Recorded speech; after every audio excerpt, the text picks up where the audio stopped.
Hi, everyone. Welcome to our Facebook Live broadcast. I'm Steve Altishan, Director of Client Partnerships here at Pacific Cascade Legal.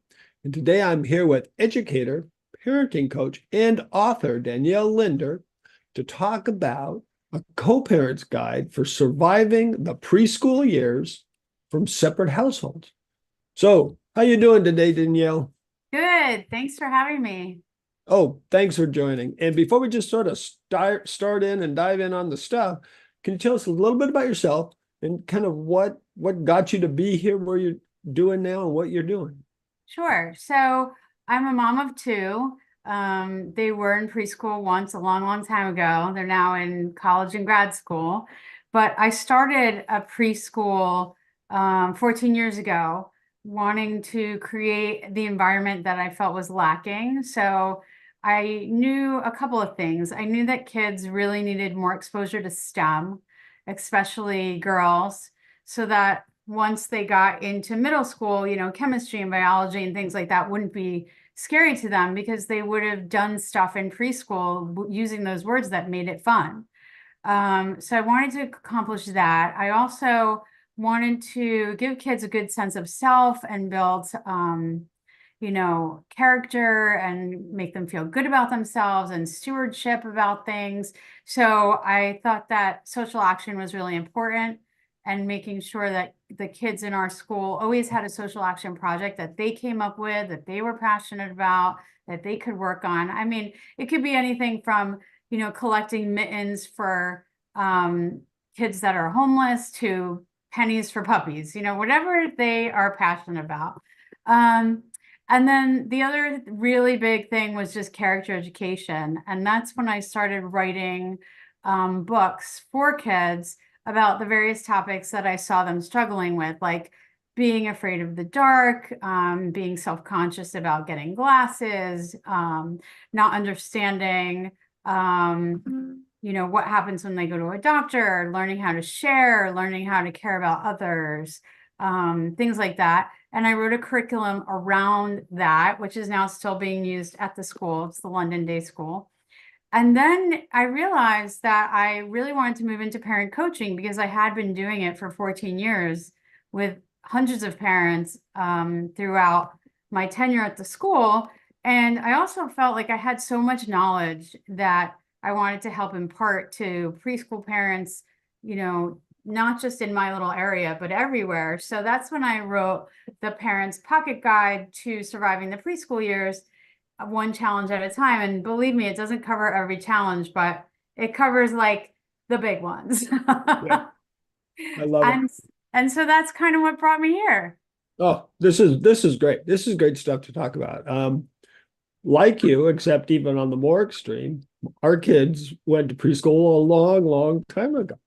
And there were hardly even any preschools. I mean, it wasn't the norm necessarily to go to preschool, Mhm. and so it was us, it was the parents, I guess, trying to be the teachers of preschool. And one thing that I saw on one of your podcasts was you talked about going back and looking at how the parenting styles have changed over the years, excuse me, over the years from like when I was doing it Right. to now. And they've evolved, haven't they? Yes, they certainly have. I mean, even when we first started, no one was talking about the peaceful parent, the authoritarian parent, the do whatever you want parent. There's so many different now little pockets of I'm this kind of parent, I'm that kind of parent. And I really feel that parenting, that you can't choose one style over another and just say, this is the kind of parent I'm going to be. Because one, kids are different. Every child's different. From if you have three children, they could be all vastly different, or two children. My two kids are total opposites from each other. And every parenting style doesn't work for every child. And it also doesn't work for every situation. So, you could say, well, I'm going to be the parent that has these very strict rules, and this is how it's going to go. But let's just say you've just gone through a divorce and you're in different households and your child's really struggling. And, they need a little leeway. They need a little like less authoritative parenting. They need a little bit, you know what? If you want to play a few more minutes on your iPad, just to de-stress, like go ahead, like do that. And it's not to say that you're always going to do that, because I don't think, kids should be depending on technology all the time. But there's times when kids are stressed and things are maybe different for them, like in that situation where you kind of need to let go a little bit and fight your battles. And maybe that's not a battle you need to fight at that moment. Yeah. It's interesting. Co-parents, divorcing parents, all that, there's, like you said, there's a lot of stress that goes on. And you can't believe how much we see how that affects the children. Mhm. And we were talking about as we were talking about doing this, and you used a term that I just absolutely love, and it was from the 80s also. It would trickle down teaching. And it's when you think of it that way, us as parents trying to teach the kids, and the stuff we do just between ourselves just does trickle down to them. It really does. I mean, I'll have parents come into my office and over the years, and they'll say, my child is so rude and they have no conflict resolution skills. And they're parents that are going through a terrible divorce and it's not a good one. And I say, well, what are they seeing? What are they seeing every day when you meet with your wife or your husband? Are they seeing you fight? Are they seeing you screaming at each other? Yes. Well, it's trickling down to them, and they want to impress you. And so they're going to model your behavior. And same thing with if you're rude to a server at a restaurant. How do you react when your food comes out and you wanted a medium well hamburger and it's, rare? Are you polite or are you nasty? And kids really emulate their parents and their parents' behavior, and it does really trickle down to them. So Yes. I say, if you are going through a divorce or a separation, it's hard. Some are very, great and it's easy and they're fine and wonderful. Most seem a little contentious. But try not to let your child see that part of it. If you're going to be contentious with each other, do it in the law office when they're not around. Yeah. But when you're in front of your child, or even if you're just on the phone talking to this person that you're really angry at, whoever it might be, don't do that in front of your child, because they pick up on it, they emulate it, they think that's good behavior, they think that's the behavior that you value, and that's what you're going to see from them. Isn't this the time of year also, or time of their lives that their learning abilities are at like maximum? Uh, Yes. I remember years ago reading an article that kids, before they go to school, are somehow learning hundreds and hundreds of words a day.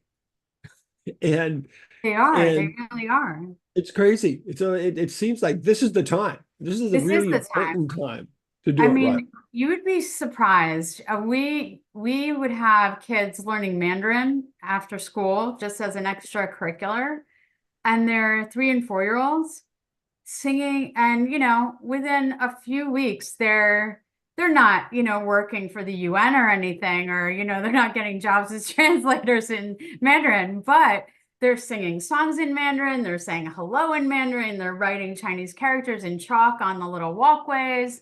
They're they are sponges.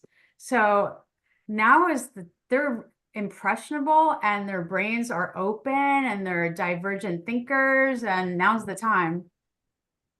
I love it. Okay, the book, Surviving the Preschool Years, which I think is great because it sometimes feels like that. Um, and you talk about, equipping kids and parents with tools. I mean, and it's tools that are some are technology, some are social. I mean, all these different tools.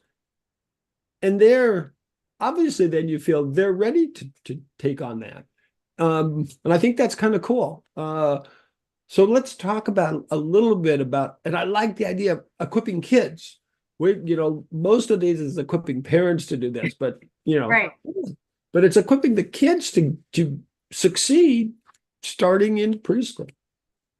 Yeah, I say that, someone asked me the other day, what do you do when there are kids on the playground and they're fighting and they're, fighting over a toy or a ball and I say the best thing to do is to tell them like you're going to be like Bob the Builder. Bob the Builder has a toolbox of actual tools to build a house or a building or whatever he's doing. And I'm going to give you an imaginary toolbox so that when you have conflicts with your friends, you can go to that toolbox and you can fix the problem.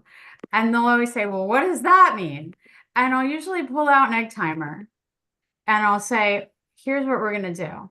And I'm going to help you the first time, or your teacher's going to help you the first time.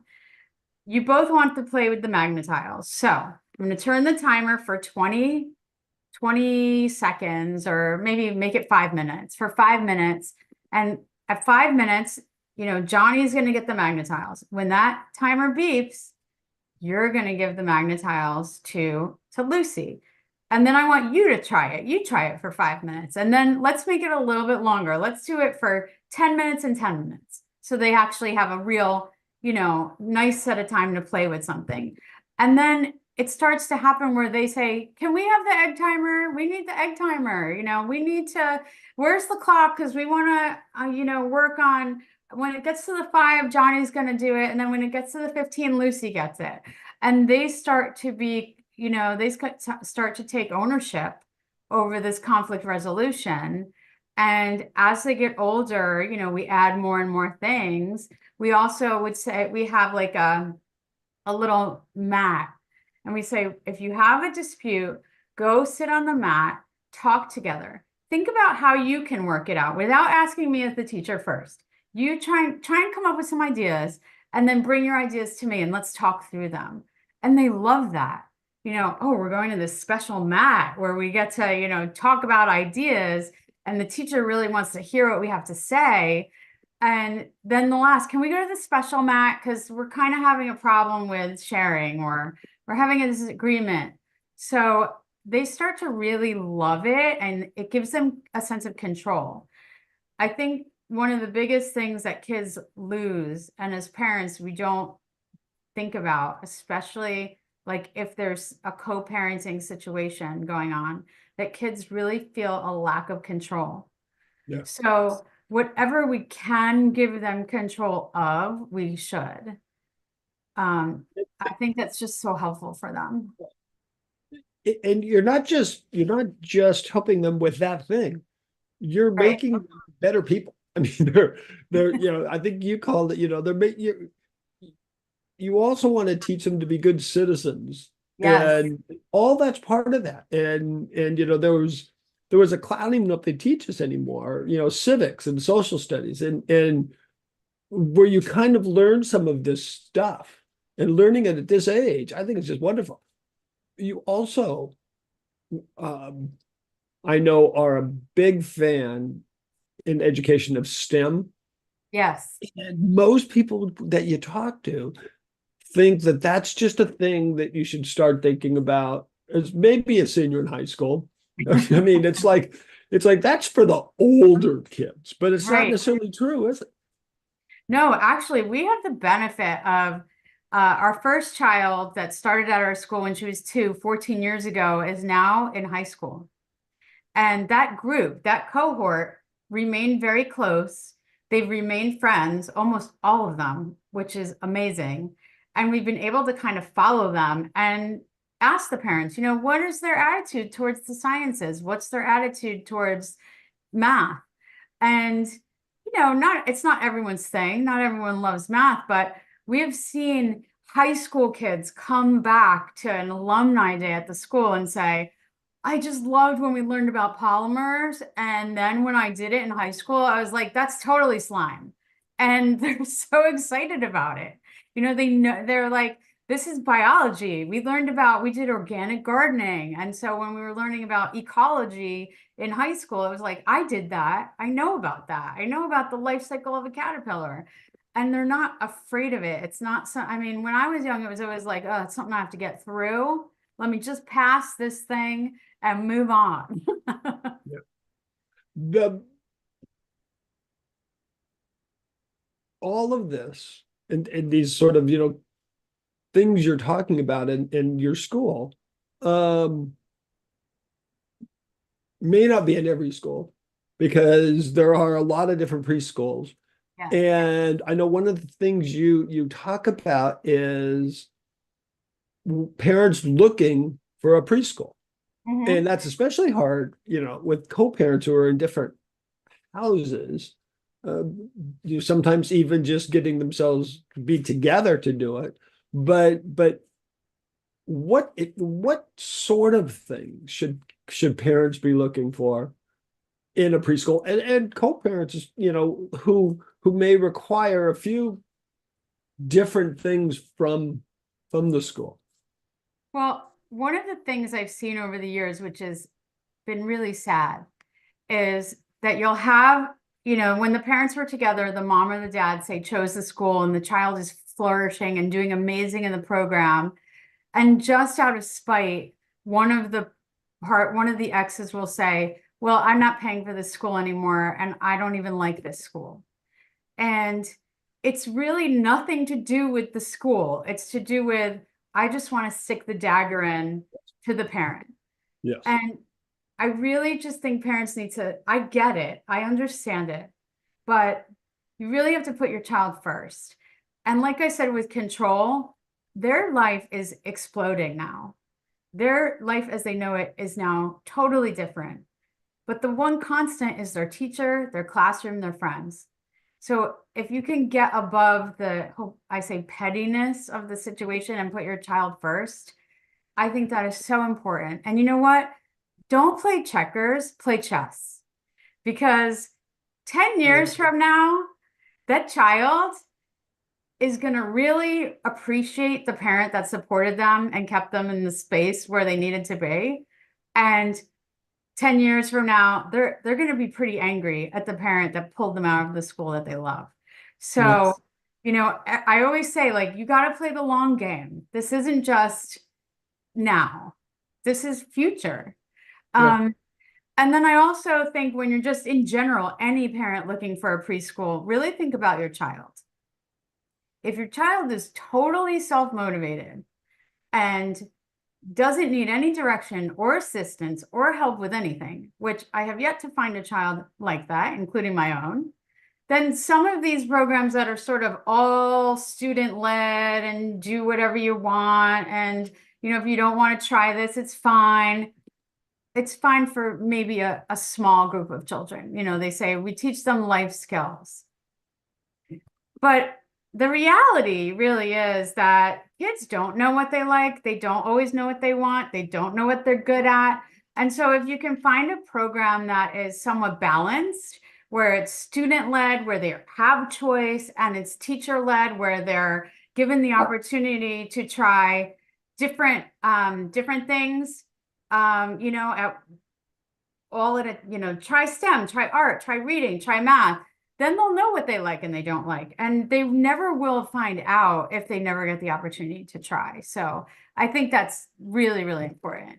Oh, God, yes. It kind of leads into the parents having to be an integral part of this and essentially in some ways not screwing it up and Exactly. taking their problems to the school. Johnny can't do this today, or could you do this for him because I didn't have time? I mean, what should parents kind of consider both in their teachers and in themselves as they send their kids to preschool?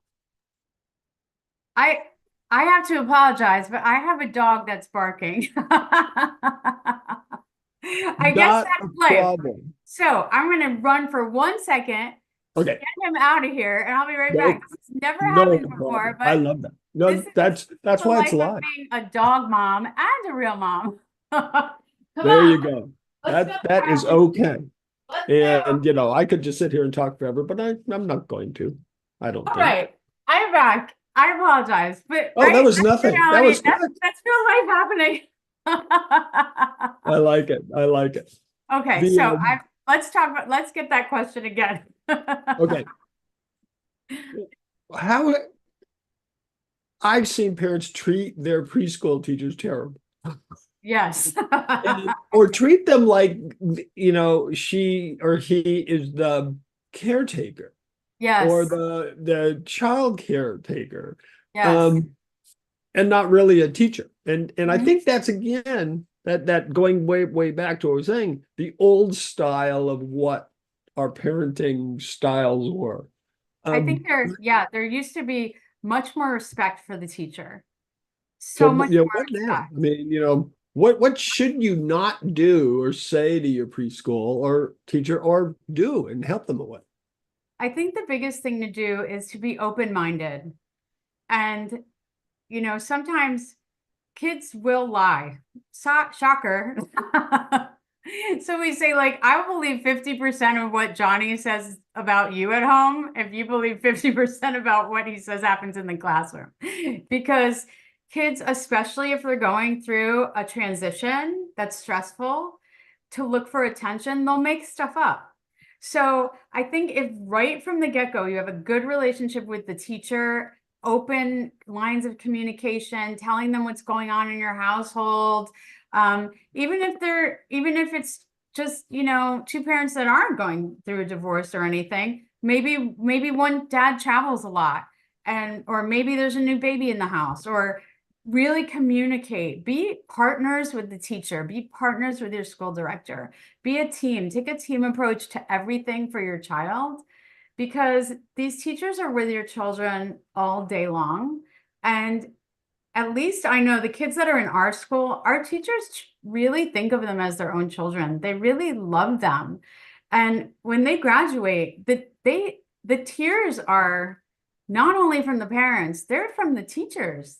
They feel a real sense of loss when these kids are leaving and moving on. They're happy to see them get wings and fly, but we invest so much in them every single day and really love them. And if a parent is kind, it just makes it helpful for everyone and Yeah. respectful, and just take that team approach, really. If I come into you, because one of the things you are also an educator and an author, you're a parenting coach.